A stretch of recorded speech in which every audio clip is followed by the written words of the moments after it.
Assalamualaikum warahmatullahi wabarakatuh. Perkenalkan, saya Dia Anggraini bersama teman saya dari kelompok 4 yaitu Nurul Lailiyah akan menjelaskan tentang PT Gula Putih Mataram dan produk usaha tani pisang, di mana akan saya jelaskan terlebih dahulu yaitu PT Gula Putih Mataram, yang itu yaitu di mana inputnya yaitu terdapat dari bahan bakunya yaitu tebu, kemudian modal, kemudian tenaga kerjanya, ada mesinnya, kemudian ada keahliannya, kemudian di prosesnya atau proses produksinya yaitu dari mulai eh, pemanenan tebu, kemudian ada ekstraksi yaitu mengambil sari tebu, kemudian ada pembersihan kotoran, ada penguapan, kemudian pendidihan atau kristalisasi, yaitu selanjutnya ada penyimpanan setelah kristalisasi, kemudian ada afinasi, selanjutnya yaitu ada karbonasi, kemudian ada penghilangan warna, selanjutnya yaitu proses kristalisasi atau pendidihan kembali, selanjutnya yaitu baru ke pengemasan atau pengepakan. Kemudian yang dihasilkan adalah atau output yang dihasilkan adalah gula tersebut, gula itu sendiri, yaitu dari PT Gula Putih Mataram. Selanjutnya akan disampaikan oleh teman saya yaitu Nurul Lailiyah.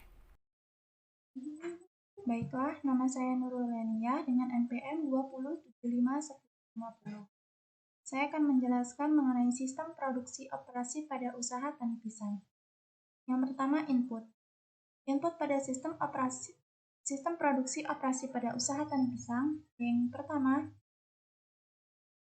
yaitu bibit tanaman pisang.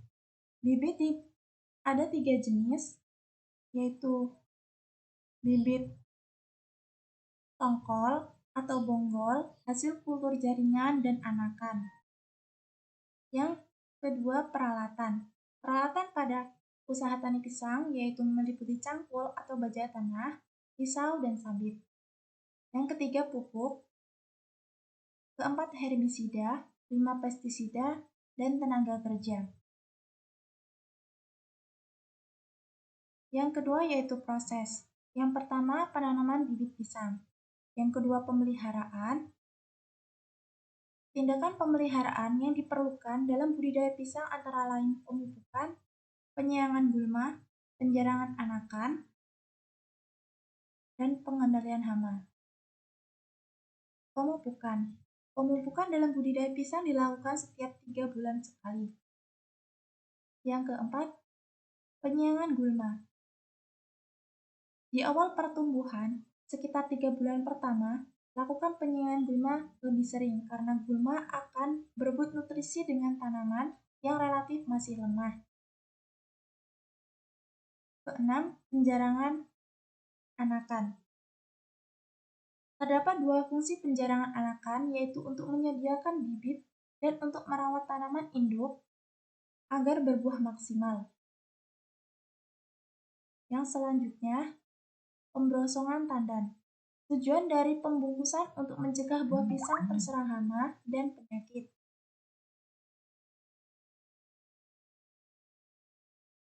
Yang ketujuh, pengendalian hama. Hama dan penyakit tanaman pisang yang paling ditakuti antara layu fusarium, layu darah, dan serangan pohon kerdil. Kedelapan, pemanenan buah pisang. Buah pisang bisa dipanen dalam waktu 3-4 bulan dihitung sejak bunga mekar, yang mempunyai ciri-ciri sudah siap panen, bentuknya membulat, tidak ada lipatan sudut yang tajam, bunga yang terdapat pada ujung buah sudah mengering dan mudah dipatahkan.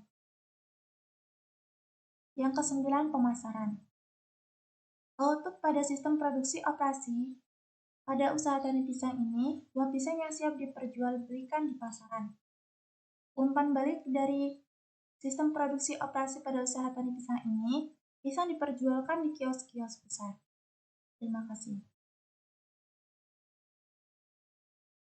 Kemudian perbandingan antara produk agroindustri PT Gula Putih Mataram dengan usaha tani pisang, yaitu dari modalnya sendiri akan lebih banyak modal dari PT Gula Putih Mataram dibandingkan dari usaha tani pisang. Kemudian dari mesinnya, yaitu yang digunakan oleh PT Gula Putih Mataram yaitu menggunakan mesin-mesin, sedangkan dari usaha tani pisang itu tidak menggunakan mesin-mesin. Kemudian dari tenaga kerjanya akan lebih banyak ke produk usaha tani pisang. Kemudian dengan dari pengemasannya, yaitu